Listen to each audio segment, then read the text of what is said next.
But it's Bryant Cook and David Kagan. So those pieces of interaction on Death and Taxes' side, you mentioned the 2 copies of Sanctum Prelate. I'm also looking at the 4 copies of Thalia, Guardian of Thraben. Yep, those are going to be the most important cards here. And the rest of it's just pretty slow.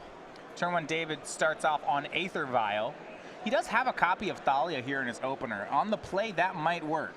Yeah, just has to not die here, but Bryant knows he doesn't have to care about Force of Will. Plains Aether Vial does not lend itself to forces. Yeah, and Chrome Mox, he imprints a Gitaxian Probe, but then brainstorms off it. Okay, so turn 1 Brainstorm is either terrifying or a sigh of relief. Yeah. This game might be over right now. You know, I would almost think we're on the terrifying side. If you're imprinting Gitaxian Probe and not casting it, right, that means, you know, I don't want free information on another card. I like what I have. Yeah, I'll just throw away this redraw and then get there with this Brainstorm. Very likely the hand's just off by 1 small thing. That thing might be, no, he does, looks like he has land, Dark Ritual. I like this, I think he has a hand with Infernal Tutor that he can't otherwise empty might be the issue here. And he was hoping to Brainstorm out of that predicament.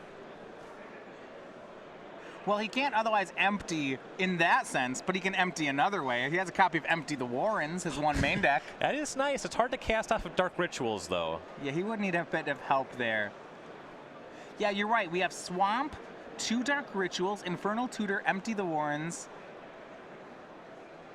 And he's going to make a play anyway. So we have Swamp, Dark Ritual, up to 3 Infernal Tutor, revealing Dark Ritual. Storm count currently at 4. Much different than the modern counterpart. The Legacy Storm deck oftentimes only storms up to 10 or very close. The modern deck, once it gets going, is just this avalanche of cards. Right. This one's way more finesse. Bryant has almost exclusively cast cards that are not legal in modern for those reasons. And I like this. He actually used the Infernal Tutor to find Dark Ritual. He's down to Dark Ritual, casting it, yes, but he replaces that with a Tutor and gets the Tutor out of his hand. Yeah, so what's the thought on that? You know, it feels like you get rid of a Dark Ritual so that you can find Dark Ritual? So he's just neutral on Dark Rituals there. Perhaps he has 2 Infernal Tutors. It's really hard to empty that without Lion's Eye Diamond specifically. Well, he's going to have some more work. That turn 2 Thalia was the play from David. And he's going to vial in Mother of Runes as well on Bryant's end step. So Thalia's there, and Thalia's protected. Yeah, looks like Bryant did need just a little bit more help on that Brainstorm. Failed to find enough ways to actually get down to no cards and then go for that Infernal Tutor. And with Mother of Runes protecting Thalia, the Storm deck doesn't have many ways to knock that off the table game 1. Yeah, game 1, you pretty much just have to power through it. You could go for that empty and try to attack that way. You don't need as large of a storm count to convert to a win. But against Death and Taxes with Stoneforge Mystic, Yumazawa's Jite, Batterskull, it's really hard to empty them to death. Yeah, that's exactly what I was going to say. Even if he makes 10 goblins, 1 Jite actually just beats that. And there's a Lion's Eye Diamond. That would have been great on turn 1. Yeah, and he has to pay off Chrome Mox thanks to that Thalia. So yeah, he really does just have to power through here. So, and if he has to power through Thalia, I'm guessing he actually wants to find lands now at this point, or just like some repeatable mana sources. Yep, lands help. They go a long way. More copies of Lion's Eye Diamond are pretty nice. I like that because it's a ritual that he can pay for on the setup turn, kind of like he did here. You know, that tax that Thalia made him pay, that's real, but he's already paid for it. So now on the combo turn, it is just 3 free. Right. If he can get to a point where he can get enough mana to cast a Past in Flames, even through Thalia, Dark Ritual is still +1 mana. It's like a Pyretic Ritual now. Right. Now we're playing Modern.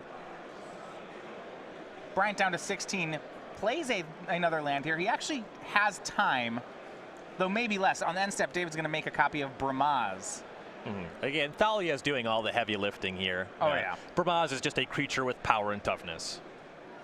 See Flicker Wisp in David's hand. That one actually relevant here. You can use Flicker Wisp on Chrome Mox to just set Bryant back a bit more. Yeah, the Gitaxian Probe would no longer be imprinted. Umezawa's Jite for David. So if there was any thought of using that Empty the Warrens, David's going to have to pay 1 more for the Jite.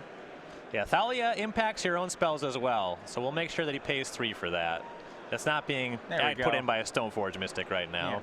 This does really neutralize, though, the Empty the Warrens in Bryant's hand. Yeah. You just can't.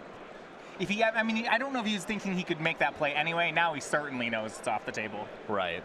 Primaz is also reasonably good against Empty because it always attacks and blocks as 2 creatures. You know, I'm not the hugest fan of Brimaz in Legacy, but this is a matchup where I do like it. You see it attacking for 4 on its first turn. It's going to go 5 next turn. It's a very reasonable clock. Yeah, Kagan just has to close the game. Yeah, he's got Bryant to 10. And that, with this Flicker Rest Vialed in, that might just be 10 damage. He'll flicker out the Lion's Eye Diamond on Bryant on his own end step so that Bryant can't use it during his turn. I do like this play. It means that there's no combo and he has lethal on the next turn. So Death and Taxes and David Kagan take the first game. Yep. It looks like Bryant kept a hand that was very close. Couldn't get there on turn 2 or turn 1, and that's where the Thalia did him in. So, and that's a game I'd really expect Storm, you know, if he would hope to take the game 1 in this matchup. Certainly, and things are going to get a little bit worse post-sideboard. All right, so we look at David's sideboard. And I feel like the anti-combo deck's always where you want to start when you look at sideboarding. 2 Aethersworn Canonist, 2 Rest in Peace, 2 Containment Priest, 2 Fairy Macabre, a Council's Judgment, a Path to Exile, a Pithing Needle, a Mirren Crusader, a Gideon Ally of Zendikar, a Cataclysm, and a Sword of Light and Shadow. That's his second Mirren Crusader. So your big hits are going to be the Aethersworn Canonists. Love that. Some kind of a little bit more awkward against the Legacy build of Storm than the Modern build, as they can cast a bunch of Lotus Petals and Lion's Eye Diamonds. But it's still pretty good here. Yeah, Canisters, you get 1 non-artifact spell per turn. Right. And you can reach for the Graveyard Hate, the Rest in Peace, the Fairy Macabre. They're going to interact with the Past in Flames kill, though more often than not, Bryant's going to be going for a big ad nauseum. So mostly we're looking at those Canonists here. Yeah, with those 4 pieces of Graveyard Hate, I can see him sideboarding 0 to 4. Do you have a feel for where he wants to go on that? I would certainly go closer to 0. I think 2 would be my ceiling. All right, and then we see other ones. Pithing Needle. Can't name Needle mana abilities. That probably means it's out. Yeah. All right, on Bryant Cook's side of the board, he's got 3 copies of Abrupt Decay.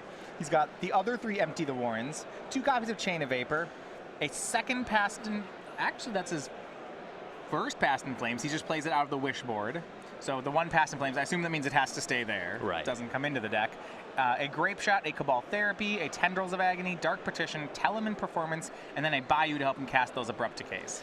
Yeah, so basically he can reach for Abrupt Decay or he cannot. For the most part, with this sideboard, he is just looking to Burning Wish for any of these cards in situations where they matter. You know, the Grape Shot is good in this matchup in some situations, but he's going to wish for it if it ever matters.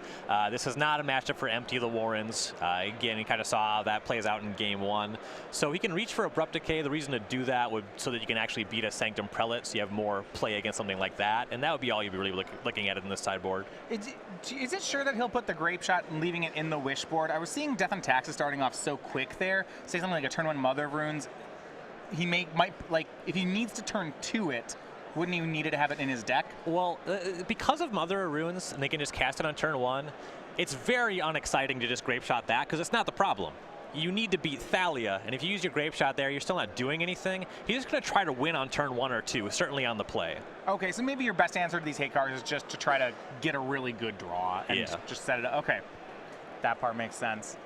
So they're going to get ready for a second game here. Bryant will be back on the play. So now, Star City Games, we have our weekly sale. This is every week from the SCG store, a different item on discount. This week, we have had a deal on select standard singles. You see here, certainly some of the standard singles are legacy singles as well. You look at cards like Fatal Push, those are on sale. They've been on sale all week and will be all weekend. So head on over to the store to check those ones out. That deal runs through Sunday night. Get some cards for Teamer Energy, the standard deck. That where you're on standard? I like Teamer Energy. I don't play standard, but if I did, I was playing Hazarets mostly when I was last playing standard. I've been focusing on Legacy and Modern as of late. Teamer Energy to me feels like the Jund of the format in Modern, in standard. It feels like the Bloodbraid Elf Jund of the format. Ooh, it's very good. That's some high praise. It's very good.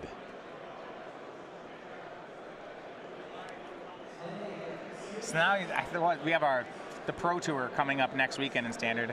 You got to figure out what their Goblin Ruin Blaster is then of standard. To add to your Jund deck? If it's about the mirror, yeah, that's where I was going. Bryant's going to take a mulligan.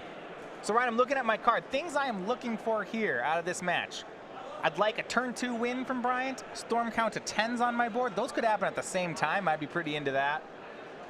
Yeah, I'm checking. I'm looking for a Sanctum Prelate on 1. We saw 1 free spell cast in a turn, but 2 is my card. If David gets a Sanctum Prelate, does he set it on 1 in this matchup? 1's a good number. It's really contextual against Storm. 2s are very important, and often 0s actually is a reasonable name. Bryant keeping on 6, Scries to the top. See what he can put together here. Turn 1 just to fetch land. I do have a score for blind hit with Cabal Therapy. Maybe we can see that. Caracas Aether Vial for David Kagan.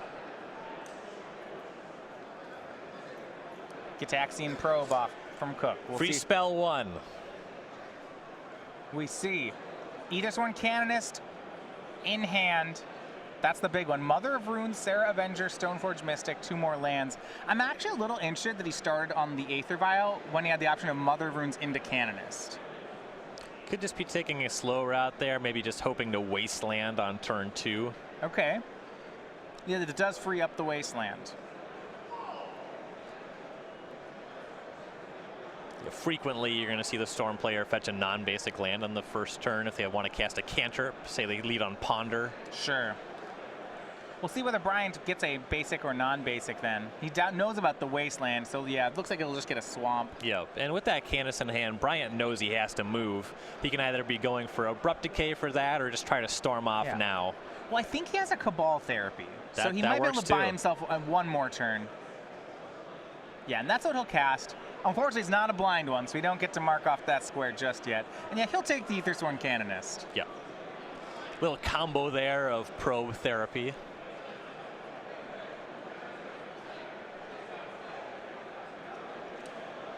And the draw there for Kagan looks like Sanctum Prelate might be able to set that one up. It's going to take a little bit more time.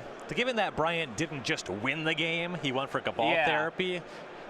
He went for therapy. He's on a mulligan to 6. There's a lot of things to like here on David's side. Yep. Things are going okay.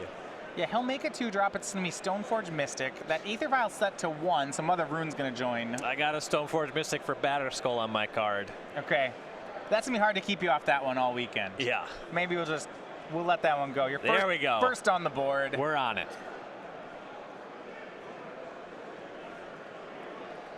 Stoneforge Mystic on the uptick here in Legacy with the Sensei's Divining Top ban. I expect we're going to see more of this card than we have in recent years.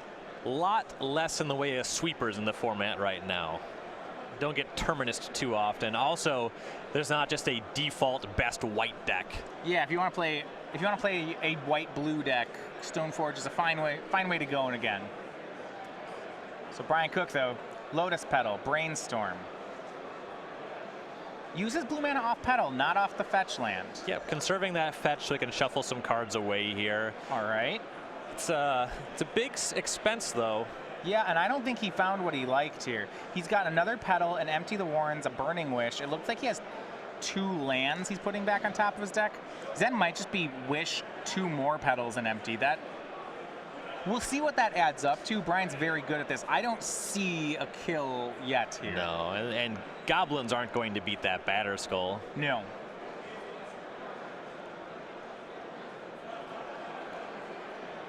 So, completes the Brainstorm here. Yeah, you also go through all of these Lotus Petal effects. You don't even leave yourself in a situation where you can reasonably top deck into Passive Flames or anything. Yeah, there's a fetch land after Brainstorm. That's 2 punches for me on the bingo card. And he will empty. And that's 2 free spells this turn. Lotus Petals. Oh, Lotus Petals that doesn't feel like a free spell. I want to see like alternate casting cost. No, what does it cost? I'm not saying it doesn't count. I'm saying that's boring. I want to see. You're boring. What do you think of that? Well, that's just true. He'll use the Cabal Therapy. Ooh, okay. Right. He Forget takes what the I said. Batterskull. Flashback, eh? Made 9, so he has 9 Goblins remaining. Sees Sanctum Prelate, Sarah Avenger, Mother of Runes. Mother of Runes we viled in. Now, These 9 goblins, though, Ryan, I'm not sure they win here. They certainly keep him alive for a while. It was the play that he had, given the cards that he had. We'll find out exactly how good they are. Stoneforge Mystic being a 1/2 is a little bit complicated. Mother Runes being able to block for free, that's pretty good. This Sanctum Prelate's about to be cast. It's a 2/2. Ooh, Cavern of Souls set to human here. Boom. I got one of those.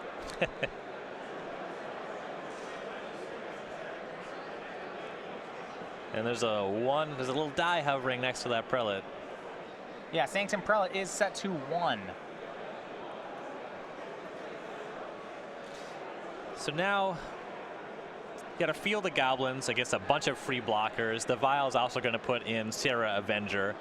That's just 4 blockers that can all profitably block. All right, so that leftover card in Brian's hand was Burning Wish. He'll go and cast that here. See what he goes for. I'll tell you something, it can't be anything that costs 1. Okay. It's going to be Grape Shot. Do you think, is Grape Shot here an answer card that he's going to use it to sweep David's board, or is it actually a burn spell? He's really far off for making that lethal. Yeah. I think he's trying to use it to set up to actually connect with more of these goblin tokens. Sarah Avenger vialed in for Kagan. Yeah, but there's a lot going on here that makes it really hard to convert the Grape Shot. Not being able to cast 1-mana spells. Of course, he used all the cards in his hand on his big storm turn. So he's kind of peeling off the top and hoping to find something he can do with that Grape Shot.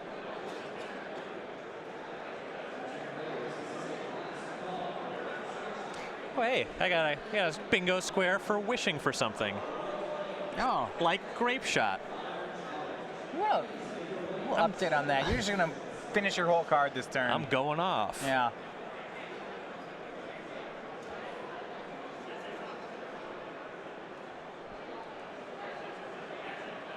All right, on David's side, he's going to wasteland Bryant back down to 1 land. Gets rid of Bryant's red mana source. That matters. Bryant got that Grape Shot into his hand. Yep. Remember, Sanctum Prelate set to 1. Draws Ponder. That doesn't help any. No. Couldn't cast it if he had the mana for it. Can't cast it because of the Prelate. Yeah, Prelate doesn't counter spells. It just stops you from casting them in the first place. So it's not like Chalice of the Void even. You can't even attempt.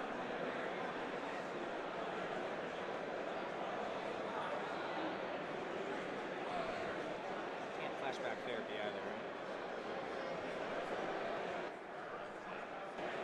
right? Thalia into play from David, protected by Mother of Runes. The lock pieces here look to be set up. Yep. And these are how the game looks when Storm is losing to Death and Taxes. It's these prison elements really just stop the Storm player from even playing the game. You see David just really moving in slow too. He's hitting with Sarah Avenger each turn, and that's it. Yep. Making sure he has enough blockers so nothing gets out of control with the goblins, and David Kagan's going to take it down. Yeah, Brian extending the hand, draws Gitaxian Probe, can't cast that one. And David Kagan, Death and Taxes, a 2-0 win here. That's not really how you expect that matchup to go.